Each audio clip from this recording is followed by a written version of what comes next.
Form भरने के लिए बेटा जरूरी चीजें क्या है, मैं आपको जरूरी कुछ बातें बताता हूं। लेवल 1 और लेवल 2 के लिए फॉर्म अलग अलग नहीं है बेटा। लेवल 1 और लेवल 2 के लिए फॉर्म सेम है।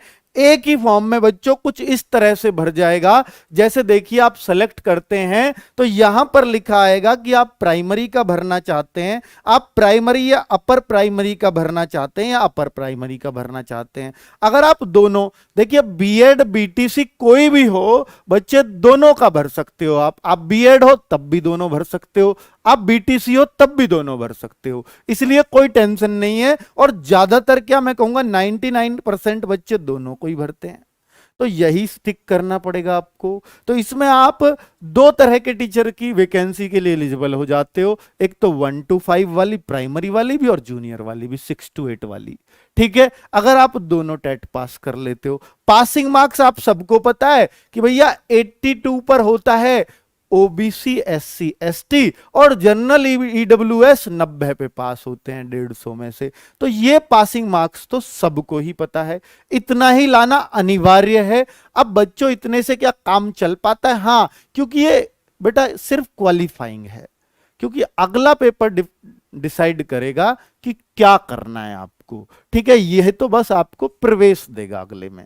ठीक है, क्लियर है बच्चों? तो इस तरह से एक ही फॉर्म में अगर आपको दोनों चीजें भरनी है तो इस पे टिक करेंगे, अलग अलग फॉर्म नहीं है, कभी आप कंफ्यूज रहो या कोई आपको कंफ्यूज कर दे। ये फॉर्म का ही स्क्रीनशॉट था, मैंने खुद भर के देखा है बच्चों।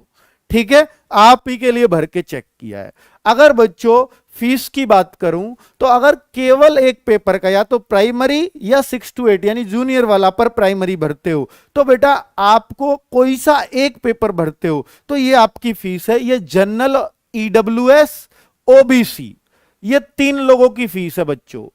जनरल ईडब्ल्यूएस ओबीसी की 600 रुपए होगी, और ये किसकी फीस है? ये एससी और एसटी वालों की फीस है। और ये किसकी फीस है? फिजिकल हैंडीकैप्ड, फिजिकल हैंडीकैप्ड जिसको आजकल दिव्यांग बोलते हैं। तो बेटा ये 100 रुपए फीस उनकी है, लेकिन ये पेपर 1 की है। अगर आप दोनों के लिए जो आप ये ऑप्शन सेलेक्ट करते हो तो आपको ये फीस देनी पड़ेगी, ये फीस देनी पड़ेगी बच्चों। कौन सी फीस भाई? ये फीस है आपकी फिर 1200 रुपए। 1200 रुपए किनका? जनरल ईडब्ल्यूएस ओबीसी को, जस्ट डबल। और बेटा 800 रुपए देनी पड़ेगी किसको? एससी एसटी वालों को, और ये फिजिकली हैंडीकैप्ड को, अगर आप दोनों पेपर्स की भरते हो तो। बेटा फोटो किस तरह का लगाएं, ये बड़ा कंफ्यूजन होता है बच्चों में। तो फोटो सिंपली बेटा कलरफुल बैकग्राउंड लगा लीजिए, व्हाइट बैकग्राउंड बेस्ट होता है, व्हाइट बैकग्राउंड लगा लीजिए और कलरफुल फोटो चाहिए, बस मेन बात यह है। व्हाइट बैकग्राउंड पे अच्छा आता है, तो एक नॉर्मल साइज जो फोटोग्राफ उसमें मांगा है वो चाहिए। हस्ताक्षर आप हिंदी में कर लीजिए या इंग्लिश में, जैसे आप करते हो वैसे हस्ताक्षर कर दीजिए। हस्ताक्षर करके नीचे डेट मत डालना, बस इतना आपसे कहना चाहूंगा बेटा। और जो खास बात याद रखनी है कि आप फॉर्म भरते time 10th 12th graduation B Ed BTC इनकी मार्कशीट की कॉपी ले जाना जहां भी आप फॉर्म भरवाओ, क्योंकि इनका आपको क्या क्या चाहिए होगा।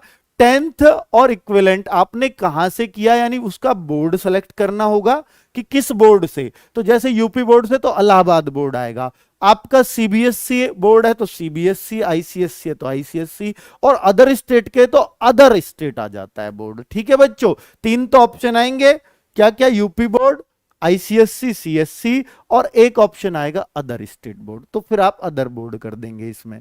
पासिंग ईयर, पासिंग ईयर आपका कौन सा है? 2004, 5, 10, 8 जो भी की हो वो इसमें डाल देंगे। रोल नंबर उस पर लिखा हुआ होता है आपका 10th का रोल नंबर, 10th का कॉलम बता रहा हूं। मार्कशीट नंबर आपकी मार्कशीट पे होता है वो इसमें डाल देंगे। टोटल मार्क्स कितने आए हैं आपके वो इसमें डाल देंगे। मार्क्स ऑब्टेन कितने किए हैं, आपने कितने मार्क्स लेकर के आए हो, और परसेंटेज मार्क्स कितना है, या तो ऑटोमेटिक फिल हो जाएगा या आपको फिल करना पड़ेगा। तो ये कॉलम है, यानी आपका मार्कशीट का नंबर एक दिया रहता है, एक रोल नंबर के लिए, एक पासिंग ईयर के लिए, एक बोर्ड के लिए। 4 मेन बात है, टोटल मार्क्स कितने में से मार्क्स है और कितने आए हैं, और परसेंटेज। तो कॉलम कितने हो गए? 1 2 3 4 5 6 7, 7 कॉलम भरने। अगर आपको 10th का भरना है ट्वेल्थ की भी 7 डिटेल भरनी है, ग्रेजुएशन की भी 7 डिटेल, यही सारी डिटेल आपको भरनी पड़ेंगी। क्लियर है बच्चों यहां तक? तो इतने अच्छे से बच्चों मैं सारी चीजें आपके वर्क करके आया हूं इस पे, तो ये सब चाहिए आपको, तो मार्कशीट ले जाने से आपको फायदा होगा ताकि कोई भी डिटेल आपकी गलत ना हो। फॉर्म अभी आप भर सकते हैं, बिल्कुल मैं आपका क्रिस्टल क्लियर करने आया हूं, क्योंकि फॉर्म भरते टाइम अगर कोई डाउट छूटा बेटा दिक्कत हो जाएगी।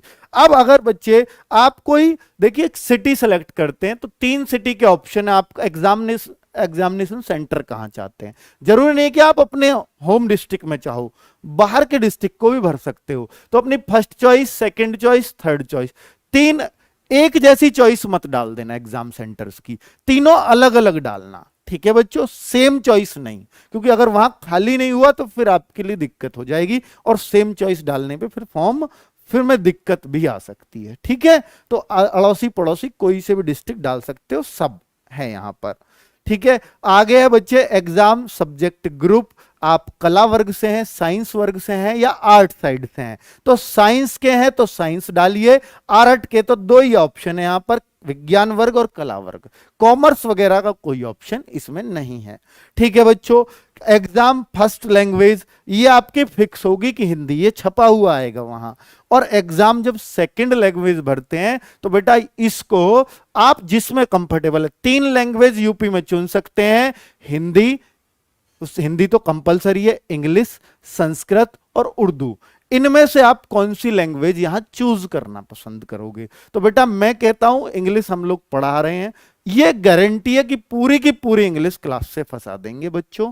आपको भी पता है अब संस्कृत चलने वाली है नेक्स्ट वीक से, तो बेटा संस्कृत जिन्होंने हिंदी पढ़ रहे हैं संस्कृत उनके लिए बहुत आसान हो जाती है, इसलिए ज्यादातर बच्चे संस्कृत की तरफ शिफ्ट कर जाते हैं। उर्दू तो बहुत कम बच्चे होंगे बच्चों यहां पर। ठीक है।